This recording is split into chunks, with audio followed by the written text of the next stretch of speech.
Good morning, everyone. Good morning, wonderful people. This time from Auckland. I'm back in my studio, back in the treehouse. I have to actually remind myself I need to do some filming to give you a little bit of an idea of what I see here. Of course, you only get to see my ugly mug, and I'm not talking about this one. This is a nice mug, this ugly mug, and of course the background. But I'll get to that one of these days, perhaps over the Christmas and summer break. But look, welcome to Solid Ground, where we discuss the political, social, cultural, ethical issues of the day. And I obviously take your questions, thoughts and feedback as well. So if you are following us on a whole array of platforms, we're almost on all the major platforms, from Substack to Facebook, Instagram to X, everything else in between. But if you're on Family First's Facebook page or on Family First YouTube channel, your comments and questions come to me live here in the studio. So feel free to do so, and I will do my absolute best to get to them. As regulars know, I can't get to every comment. I could literally spend the entire half hour, if not the whole day, responding to every message, but I do love getting them, and I always read all of them afterwards. Hey look guys, this is the penultimate Solid Ground for 2025. That's just the Simon Big word for this is the second to last. It'll probably be the more substantive one next Tuesday, on the 23rd, where I'll do my last show. We'll obviously address some of the issues of the day, but hoping to interact a little bit more with you guys as we talk about Christmas and our summer plans. So a lot to talk about today. Everything from, obviously what's happened in Bondi Beach. A New Zealand judge has just come out and stopped, at this stage, the block on puberty blockers. There's the Waipareira Trust somehow maintaining its charitable status despite every sort of corrupt practice after corrupt practice, in my opinion, and a lot more. There's a lot more. So let's see if I can fit it all in. There is a lot to discuss, and in fact, as we were starting, I got happily distracted, not by my phone because I was tweeting, but by Bob, as in McCoskey. I mean, who else is Bob? But he was noting to me that the Massey University, you may know or not know, they have the quote of the year. And there was a whole array. But get this, and it tells you, I think, something about the rot in New Zealand society, as well as the rot in mainstream or legacy media. The quote of the year was Andrea Vance's use of the C word. Now, of course, I'm not going to repeat it. One, because I have never used the word. And secondly, this is a family show. But the first one holds mostly the key reason. I just don't use it. But the C word, this was an abusive op-ed that Andrea Vance, a reporter at the Post, wrote about a government minister. It went on to be quoted in the Parliament. Basically, highly derogatory, disgusting word, which has now been mainstream, I would suggest. And it's been voted, according to Massey University, the quote of the year. And then, get this, the second place went to our friend Chloe Swarbrick, who I'm going to be talking about a little bit later about her actual, I'm going to call it out as actually vile hypocrisy. There we go, there's the non-diplomatic way to put it around what's happened in Bondi, and we'll illustrate that in a moment. But she came in second for her quote of saying she wanted to find 68 government MPs with a spine to stand on the right side of history. I think, again, you can see, firstly, I would suggest a huge left-wing bias that operates in any of these things. I mean, gosh, go and look at the Kiwi Bank Kiwis of the year. By and large, there's always a few exceptions, just so left biased, so progressive biased, and I think also illustrative of a rot, as I say, celebrating someone who uses the C word, and another person who's running around talking about finding a spine, calling basically everyone else cowards who don't agree with them. It's, quite distressing, and not in the sense of dramatic crying, but it's not a good sign for New Zealand. But very quickly, as I say, I take comments. So good morning. As people know, I always spend a couple of minutes because I just love engaging with you guys. We've got Mike and Jackie. We've got Rosie. It's actually, the sun is out here, Rosie, in Auckland, but it rained last night. I was surprised when I was stepping up to the treehouse that there was water everywhere, which is good for the garden. Good morning there to Darren. We've got Strong and him. Carl, lovely to have you along. Fourth Adam, a wonderful regular as well. We've got Murray, thank you, good morning. Oh, we've got Tamsin there from Rangiora, lovely to have you along. My favourite handle, because as Foo Dogs Trucking knows, I love a good play on words. We've got Lisa, good morning. Lovely to have you along. Lovely Liz. Look, and thank you, Liz, for all you do. I know you work quietly in the background and I'm just ever so grateful for what you do. And Kells, if I'm reading that right, I do apologise to people if I read things wrong. One of these days I should show you the screen that I use. Think of a little laptop with about 60 tiles on it with all the different videos and images, and then just to the side there's this really small feed, as small as I can make it, to read your comments. So occasionally I'll stumble, and that's a very kind comment from Tamsin. I think I'd use self-effacing a bit too often, but I don't think, and to be, a lot of people accuse me of probably being more overconfident than humble. And I think Food Dogs Trucking sums up the whole C-word debacle in the Chloe Swarbrick one. You know, honestly, what? It's clowns. So anyway, that was coming live from Bob. In other somewhat breaking news, because it came out yesterday, and I'm just trying to find... there we go. Was this. So you might remember that the government... I can't not say hello to Dennis. Good morning, Dennis. And lovely chatting with you virtually over the last couple of days. I mean, we correspond quite regularly, so anyway, lovely to have you along. Look, this was a decision from a High Court judge yesterday. Her name's Wilkinson Smith, actually an appointee by Judith Collins in the National Party, which I must say is another thing which concerns me about the government's current trajectory. You've probably heard me speak in the political realm around spending and cuts and debt, but I am concerned as well around a number of the appointments that are being made. It doesn't make a lot of sense to me. But anyway, this Justice Wilkinson Smith, she actually represented the guys who killed the Kahui twins, and they got off. Now, that sort of frustrates me too. Probably at one level it shows she's a good lawyer, but at another, just disturbing. But anyway, she was the judge who reviewed a complaint by a trans activist group called Partha. She's represented in the judge that is, as a professional group of transgender health advocates. Very little could be further from the truth. Partha does have some activist doctors, but actually a whole lot of non-professionals. In fact, the person who chairs Partha is trans-identifying, has no medical or ethical background at all.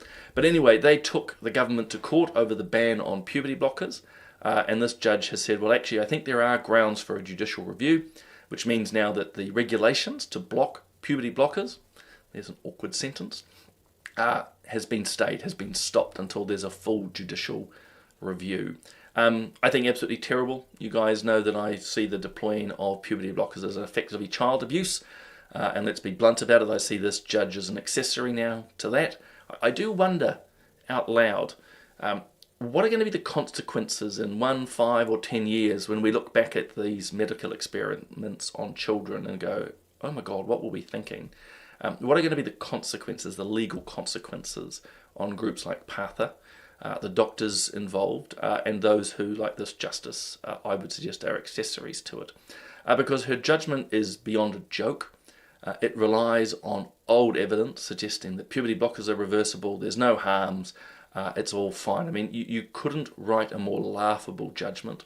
It relied only on the evidence of Partha, only on people who supported Partha's views. There are no voices in the contrary. There's no looking at the CAS report, there's no looking at the Ministry of Health's evidence brief, there's no looking at why the government made the choices it did. Instead, it just parrots the old lies. And then on top of that, and this was the kicker to me, the judge said it was wrong that the government did not inform Partha of its decision. So particularly didn't inform this group called Partha. The governments don't tend to go around telling advocacy groups what they're going to do. The government tweets now, releases its information, puts something in the Gazette, and groups find out. So, Family First wasn't rung up to be told about this decision. I'm sure Speak Up for Women wasn't. But this judge, Justice Wilkinson Smith, thought it was wrong, egregious even, that Partha wasn't particularly told. And actually, I think Fourth Adam's got a good double entendre here, which they know I love. Yeah, judgment will come. I think it will on all of these involved. It really is just terrible. And Strongham says it is wrong. One should lean on the side of caution. And look, we've talked around this a lot. But anyway, I just thought I'd highlight that if you want to see more information, particularly from the Family First side, jump on to our website. Look, obviously the big news dominating and is still what's happening around Bondi. Absolutely horrific. I think it's lovely to see that the Australians put this up. Remember, of course, 2 days after October 7th, so 2 and a bit years ago, huge protests. And I'm not going to repeat what these people, protesters, the pro-Hamas, pro-Palestinians, calling for the death of all Jews. This is 2 days after October 7th. And look, sorry, that's just one big shot. I'm still here, but I thought you want to see the whole thing. This is under Anthony Albanese. You can see that there's always been anti-Semitic incidents. But in the last 2 years, look at that huge escalation there. And that's why, people like myself, and many others, I better be clear, probably many of you have been warning that what happened in Bondi was going to happen. Not the particulars. We didn't know it was going to be 2 lunatics, 2 terrorists shooting Jews on Hanukkah on Bondi Beach, but we knew it was coming. For this reason, it was just escalating, and we have it here in New Zealand. And again, you can be supportive of the Palestinian people, you can be very concerned about the nature and the conduct of the war. All of that makes absolute sense.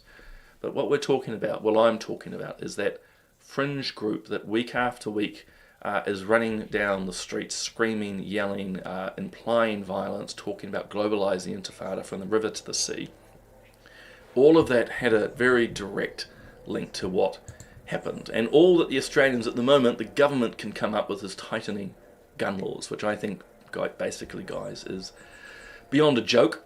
Don't get me wrong, you can tinker around the edges of gun laws. There's no problem with that. We rightly did that after the terrible tragedy in the mosque in Canterbury.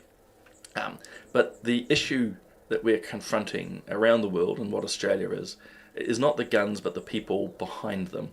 And I talked about that on Tuesday. We need to, and I've written about it in my Substack, shameless advertising. We have to be clear about who and what is motivating this, and it is a religious and political ideology. And let's be really clear about it.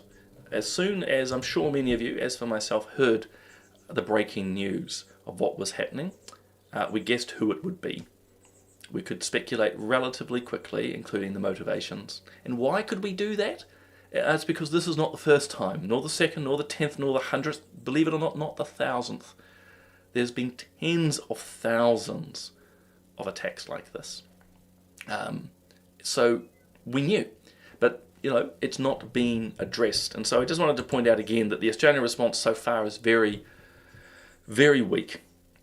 And actually Dennis sums it up. Do we know any criminal who cares? No, we don't. I mean, this is the irony, isn't it? And we had this debate when we were doing gun laws, actually, and a few other bits and bobs when I was in Parliament. All we're doing often is tightening the rules up on good people. There's a lot of answers needed from the Australians too of how these two, the father was able to not only get a gun license, but get 6 of them, which is excessive, and also to be, related to a son who was being, at least on RCO, so that's the equivalent, ASIO, RCO is the equivalent of New Zealand's SIS.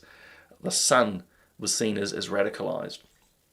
But the other thing we're seeing, and this also begins to relate to, and I'm going to play parts of Chloe Swarbrick's speech in a moment, because,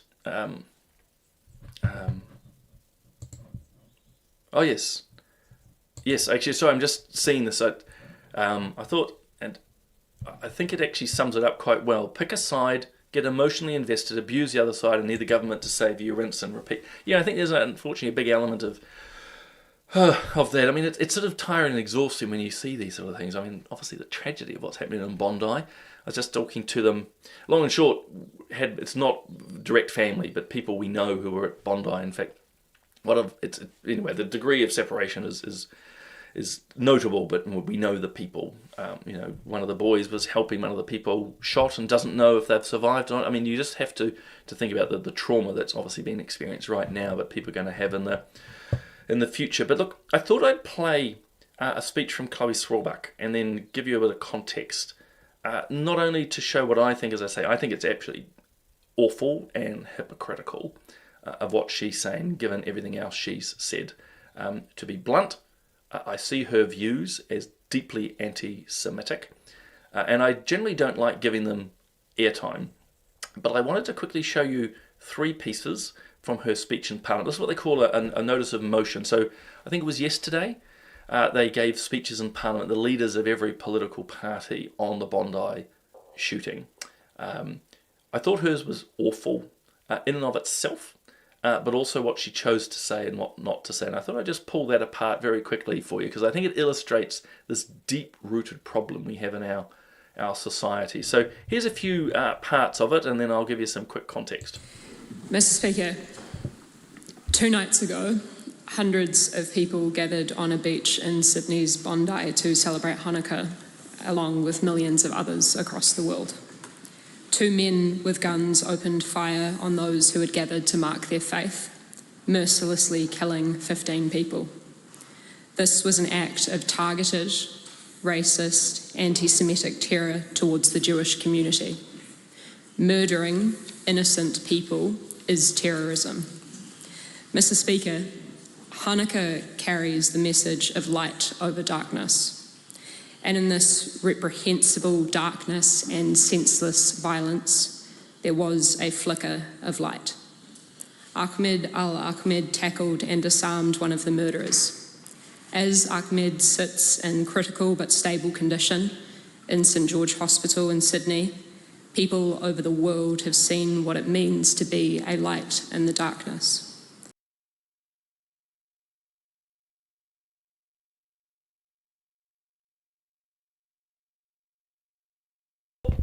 There we go, left myself on mute as usual. Look, you keep consistent throughout 2025. Look, a reflection on what she was saying there. So on the positive side, it's good that she once mentioned the Jews. I think she mentioned Judaism twice, but almost laboured, and you'll see that later on in a couple of other short clips. But no mention, it's murder, not terrorism. She did slightly get to it, but notice the language. I'm not going to replay it at this point. Jump onto the Parliament website. You can see the whole speech, and that'll give you wider context. But almost feel that you have to drag some of these words out of her. But it's just the fleeting acknowledgement that these were Jews. And throughout her speech, there is no acknowledgement whatsoever of who the terrorists were. But notice too how she moves exceptionally swiftly from the terrorist killing of 15 Jews to the hero. Now, at the time, she didn't realise actually there's multiple heroes. But moving very, very swiftly to try, I would suggest to you, to cloud the motivations of the killers. I said on Tuesday, I think the likes of Ahmed al-Ahmed is amazing, what he did. And I'll quickly show that video again. Absolutely amazing. But what she's doing here is a quick political and I think actually a pretty nasty trick. She is trying to deflect the wider discussion around the motivations of what happened by focusing on this one hero. And she spent actually quite a bit of a speech talking about him. Not the innocent Jews who were killed, not the police officers wounded. Doesn't mention at any point the nature of the terrorists. But instead focuses on the hero. Now, he is a hero, and I'm going to play this. Here he goes. Oh! So tackling the gunman. Remarkable. Yeah, gets the gun, and then I would say to you guys, huge restraint of not popping it. So, quite remarkable.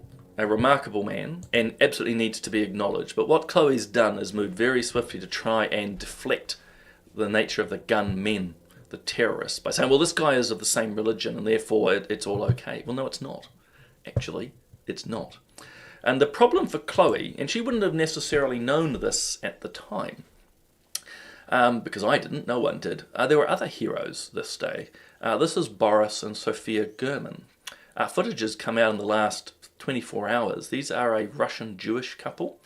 As they were walking to Bondi, they saw the ISIS flag, so the Islamic State flag, and the son of the two terrorists getting out of the car, and they tackled him. Unfortunately for Boris and Sophia, they didn't succeed, and the terrorists, so the son, executed them both there and then. They're heroes too, that they stepped in. So they're Russian Jews. There's also another man, and I'm sorry, I think it's Reuven Morrison. I don't have a picture of him. There is footage, though, of him running towards the gunman with nothing more than a brick, throwing it at them, and then dying, being killed by these terrorists. So why I'm mentioning that is there were many heroes, and that will include too the police who were wounded. I wrote about this yesterday on Facebook. These are people who only use sidearms. They're heroes too. And the medical staff and others. So an array of people, array of religious traditions, an array of motivations. But I think most of it comes down to humanity and sacrifice. Now that's inconvenient to Chloe's argument because, as I said earlier, she's trying to take the one hero that suits her narrative to say, well, look, we cannot talk about the motivations of these terrorists because this guy is a hero. Well, actually, these guys are heroes too, and they're of a different faith. Reuven is of a different faith. The police officers, the paramedics, of different faith. So she's trying to deflect. But then I'd say it gets worse. And in the past 2 days, as reports of both anti-Semitism and Islamophobia have intensified, the world has been asked when we will see safety for persecuted communities. Our safety, like our liberation, is intertwined. This is simple, but if human history and this specific moment tells us anything, it is not easy. So that is quite extraordinary. Notice how she's talking about anti-Semitism and Islamophobia. You see, when it comes to Jews being killed, nothing can be unique for the likes of the Chloe Swarbricks. You have to generalise and universalise it immediately. Jews are not allowed to mourn. We are not allowed, according to the Chloe Swarbricks of our world, to talk about the specifics of, in this case, Jews being killed. She has to immediately link anti-Semitism to Islamophobia. And then secondly, notice the dog whistling around her pro-Palestinian cause when she talks about linking to liberation for all people. And all through her speech, to use that term again, she is dog whistling her pro-Palestinian stance. I find it deeply offensive in and of itself to try and keep linking the two. But I return to my main point here, which is she never allows the specifics of this terrorist act against Jews on Bondi Beach in Hanukkah to be the central part. She has to keep universalising it. And then there's this. Condemn the murder of 15 innocent people, a child, parents, friends, partners, human beings, practicing their faith and their values. This House must condemn all such senseless violence. And there you go again. It's only a murder. It's not, terrorist action. She doesn't again at the end mention about the WHO. Just 15 people murdered. And then again goes general. It goes very general. We must condemn all. So yeah, terrible what happened to those 15 Australian Jews. But look, there's a whole lot of other things we want to talk about. I just find it completely offensive. And offensive for this reason too. And I've taken these two clips from social media.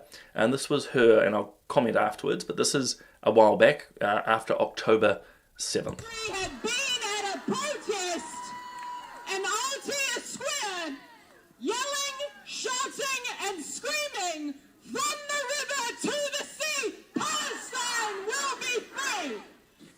When the most recent events kicked off just a few weeks ago, this institution up the hill here, lighting up in the colours of Israel. And within just a few hours, we saw our community, we saw activists rallying and organising to shut that down. So this is why you can see I've got absolutely no time for her vacuous speech in Parliament yesterday, because, sorry I've got them around the wrong way, but there she was over 2 years ago celebrating the removal of the blue and white lights from Auckland Museum to honour the 1,200 dead killed by Hamas and Gazan citizens on October 7th. So within a couple of days, Chloe Swarbrick was leading protests to remove that acknowledgement and memorial. I find that quite sick, to be honest with you. This was well before Israel reacted to the attack. So just let that sink in. This was a woman celebrating the fact that they were tearing down figuratively a memorial to the 1,200 Jews and Israelis killed.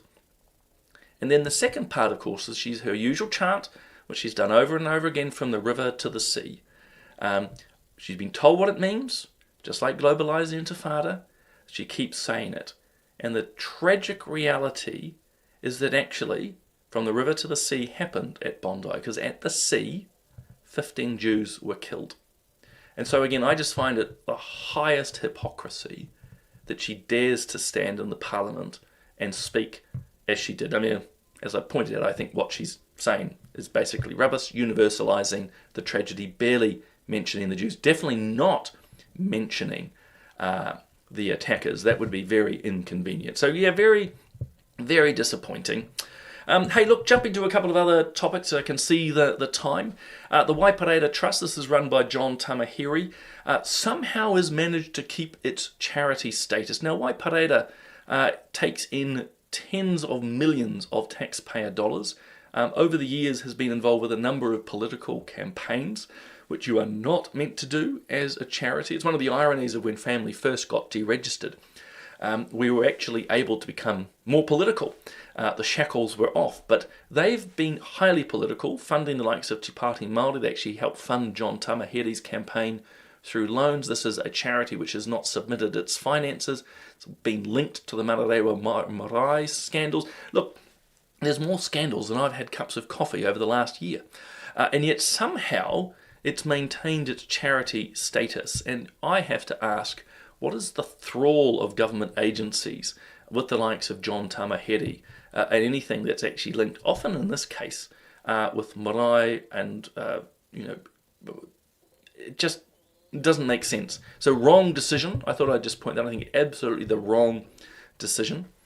I pointed out very quickly on Tuesday this story as well from TVNZ.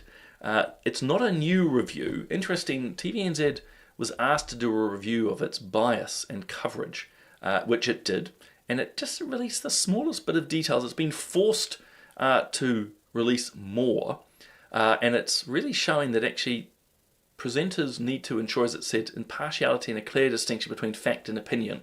I think many of you will know this. We have a lot of times where you really don't know, and it doesn't even apply just to TVNZ, it applies to RNZ, certainly the Herald, the Post. When is someone reporting and when is someone giving their opinion? And how often, particularly on TVNZ, do you see reporters interviewing reporters? And so you can see there in the second paragraph, the call in the report which has been released. They need more diversity of perspectives and deeper coverage. Well, we all know that.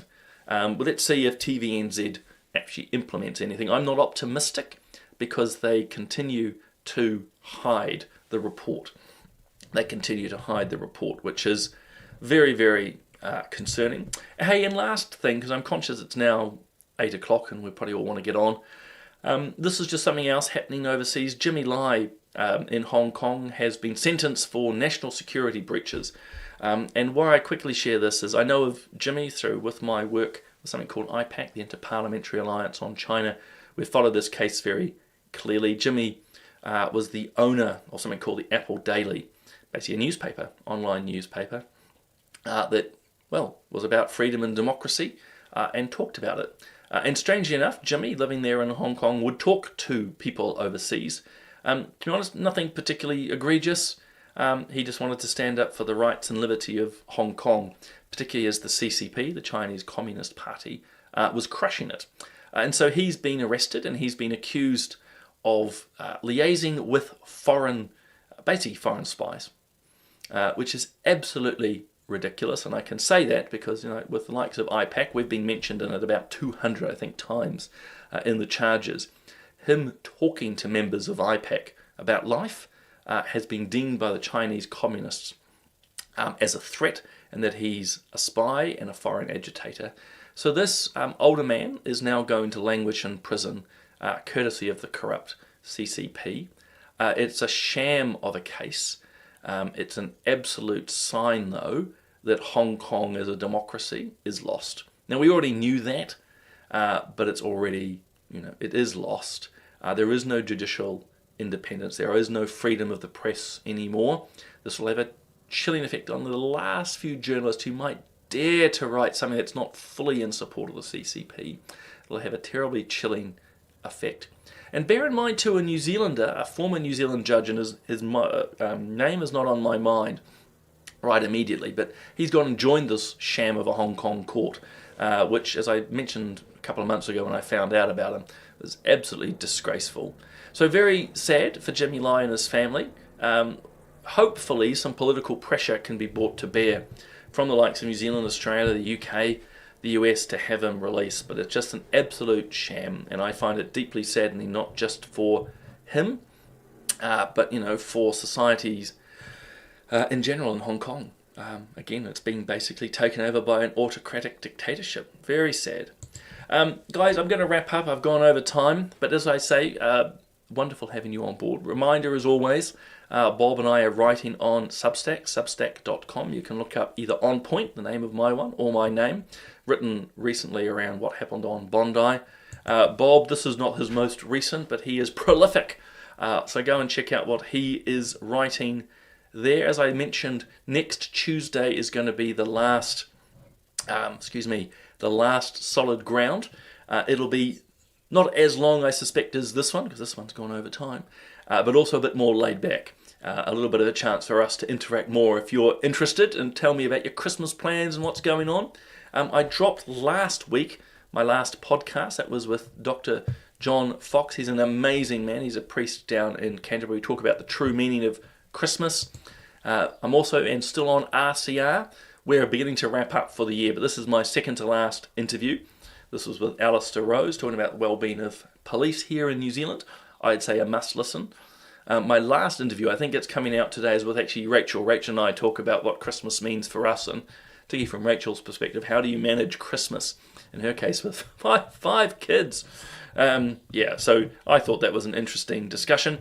And a reminder is, at the start of every show, you can always catch up on these shows or anything we're doing via our website. You can watch, read, and listen.